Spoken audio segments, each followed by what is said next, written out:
Welcome to This Explainer. It's November 1939, and the stage is set for a massive military disaster. We're talking about the world's largest army invading a tiny nation of just 3.5 million people. Soviet generals were so arrogant, they actually predicted a total victory in just 2 weeks. But get this, 3.5 months later, Finland was incredibly still in the fight. Okay, let's dive into this. How did such a massive military force fail so spectacularly? The short answer? Literally everything. Every single thing went catastrophically wrong for the Soviets. First up, leadership. Just before invading, Stalin actually purged most of his best, most experienced generals. He replaced them based on political loyalty. For these new guys, showing tactical initiative was incredibly dangerous. So when Finns cut their roads, dense Soviet columns just stopped, totally paralyzed, waiting for orders. Tactically, it was a huge mess.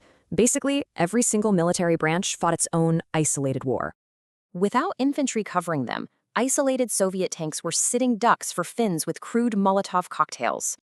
To make matters worse, the Soviets had a disastrous lack of basic winter gear for the freezing conditions. I mean, Soviet soldiers wore brown summer uniforms in minus 40 degrees. They were perfect, highly visible targets.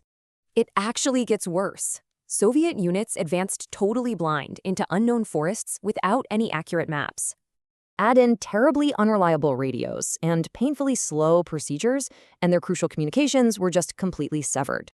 Because of this, cut-off Soviet youths simply couldn't coordinate, react, or even call for backup. All these failures created a brutal reality: a giant, blind, frozen, leaderless, and completely alone in a forest.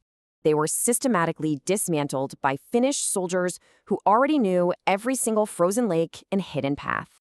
This colossal failure didn't just embarrass Stalin, it proved to the world the Red Army was highly vulnerable. Hitler watched this disaster very closely. Did his realization of Soviet weakness ultimately set the stage for WWI?